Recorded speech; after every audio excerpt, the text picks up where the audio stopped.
Mesdames, Messieurs, bonsoir. C'est le 19h30, le journal télévisé sur BNews One. Et dans l'actualité ce soir, nous nous intéressons aux préparatifs du salon de l'action gouvernementale à l'hôtel de ville de Yaoundé.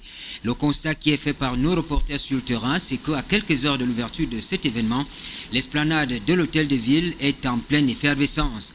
Les équipes finalisent les derniers aménagements pour un démarrage effectif du SAGO 2026. Pour cette 15e édition, plus de 200 exposants, administration, entreprises et PME vont occuper les villages thématiques sous le thème Partenariat État-secteur privé, levier d'un Cameroun émergent. Et puis en sport, la FECAFOOT veut sauver l'image des commentateurs sportifs de notre pays.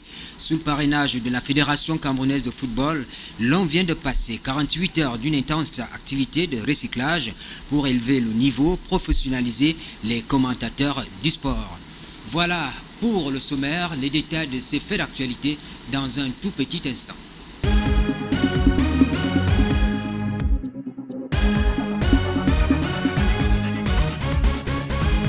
À l'ouverture de ce journal, nous allons à l'hôtel de ville de Yaoundé pour voir ce qui se passe là-bas pour les préparatifs du salon de l'action gouvernementale. À moins de 24 heures du coup d'envoi de la 15e édition du SAGO, l'esplanade de l'hôtel de ville de Yaoundé est devenue un espace très animé. Entre bruit de marteau et déploiement de la fibre optique, les entreprises publiques, parapubliques et privées peaufinent les derniers détails de leur vitrine. Immersion sur le site, c'est sous la conduite de Monique Bamio.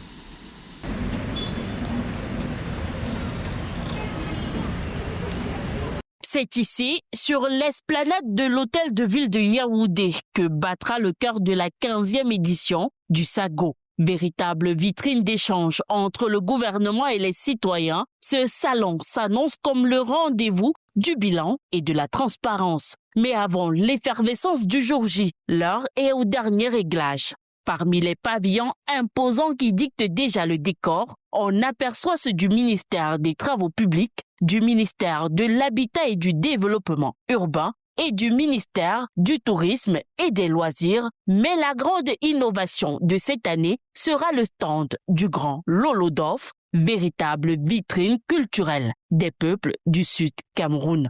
Au stand de Camtel, l'opérateur historique des télécommunications, les ouvriers s'activent pour donner fière allure au pavillon à la vitesse de la fibre optique.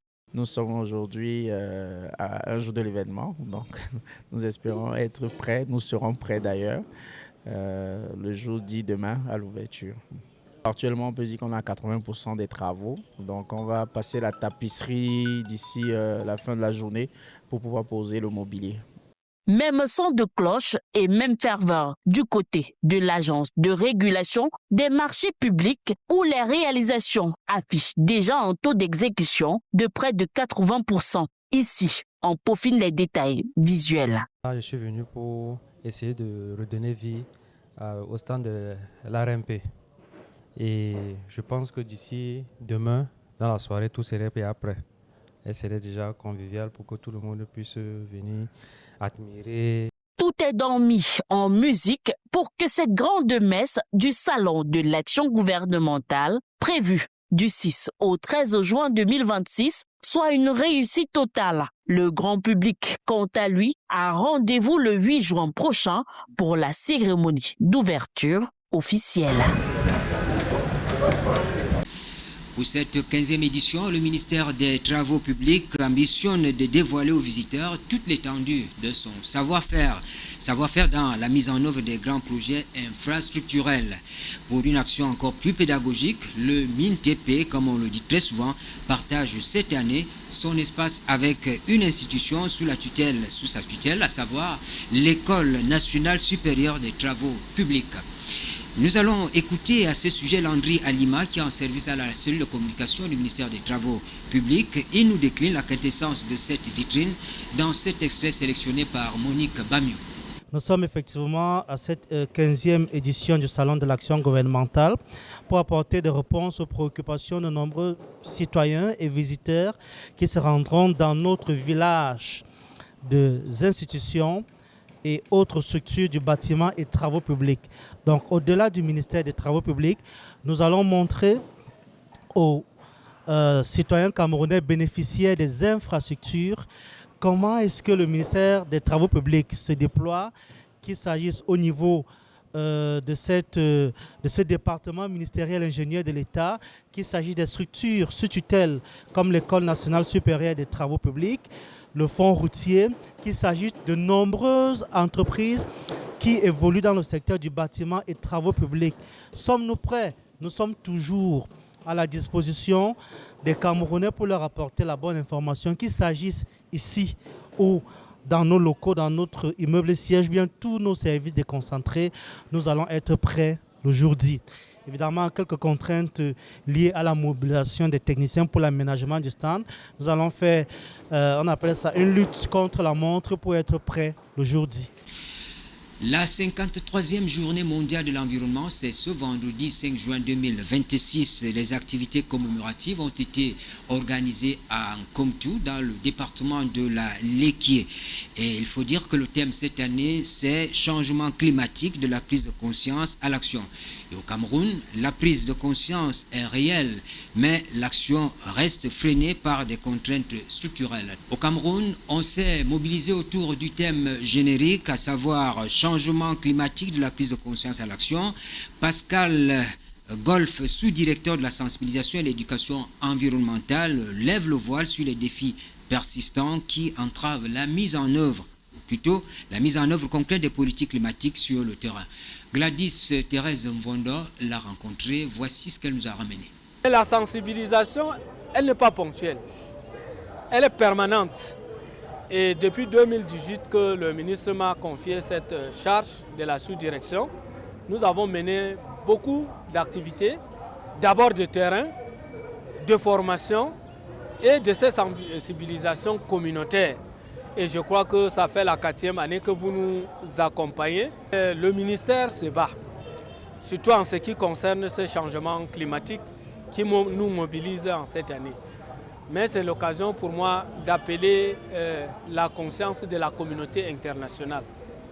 Nous nous retrouvons chaque année, que ce soit dans les COP, que ce soit dans les conférences, que ce soit dans beaucoup de rencontres.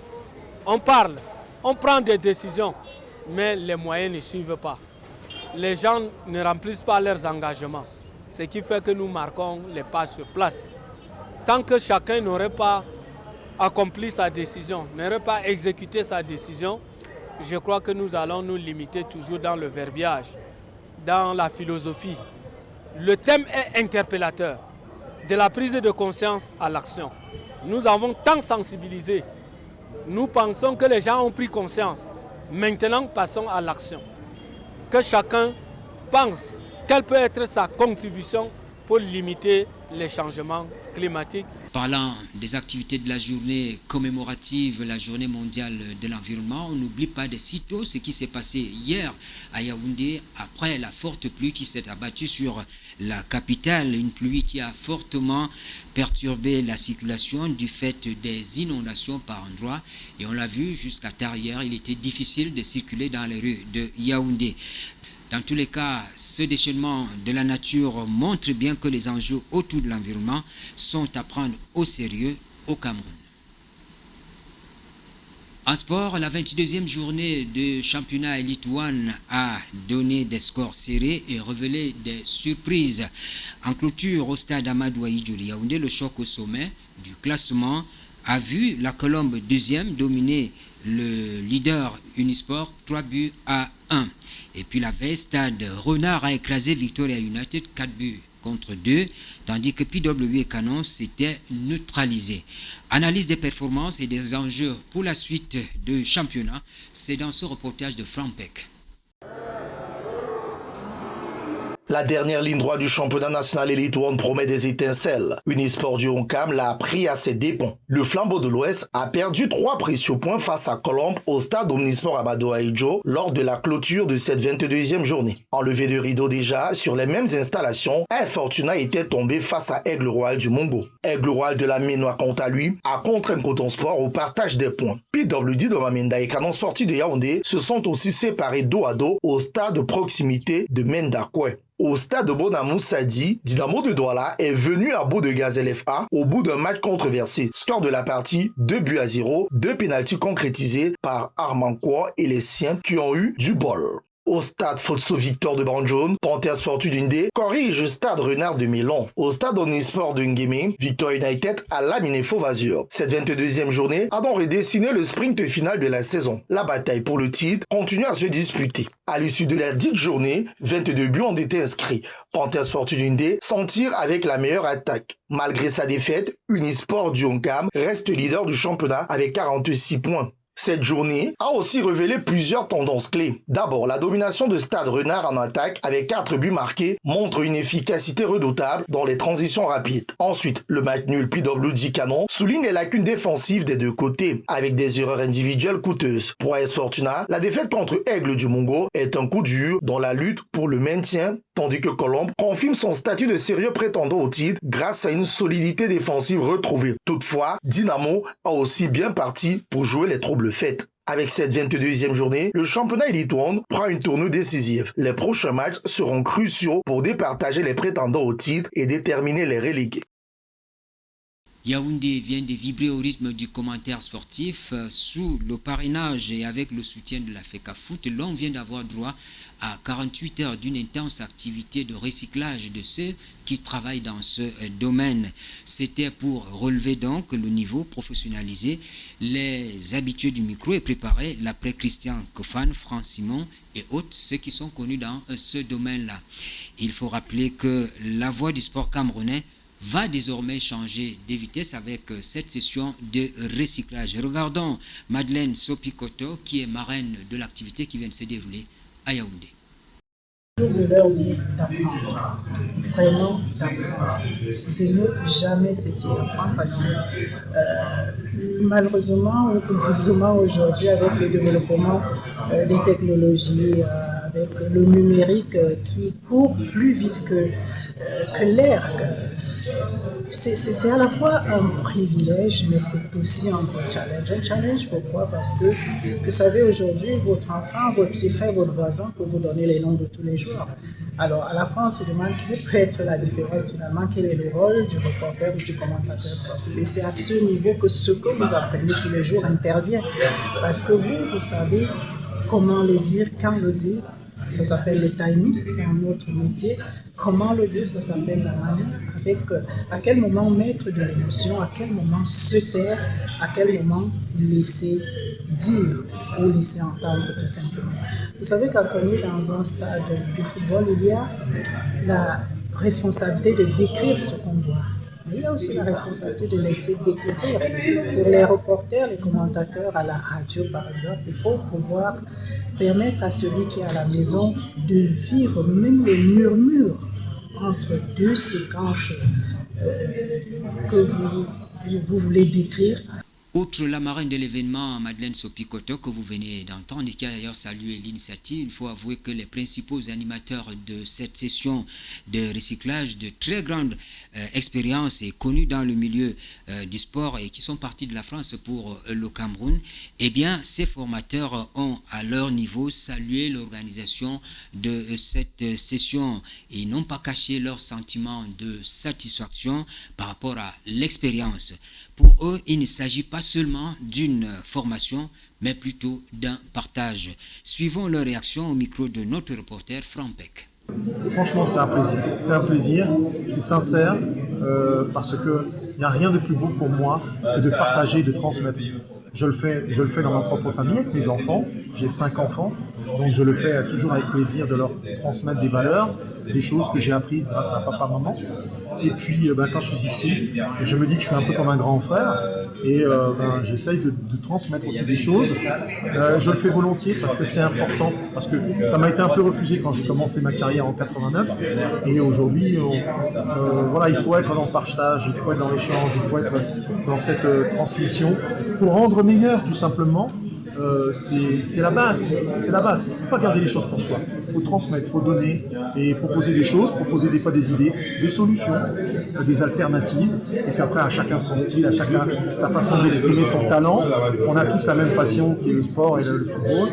Et voilà, ça sera ma conclusion, c'est qu'il qu'on continue de cultiver cette passion, tout simplement. Merci. Merci. Mesdames, Messieurs, c'est la fin de cette édition du journal télévisé sur BNews One. Nous vous remercions pour votre écoute attentive et nous vous souhaitons une bonne suite des programmes sur notre antenne.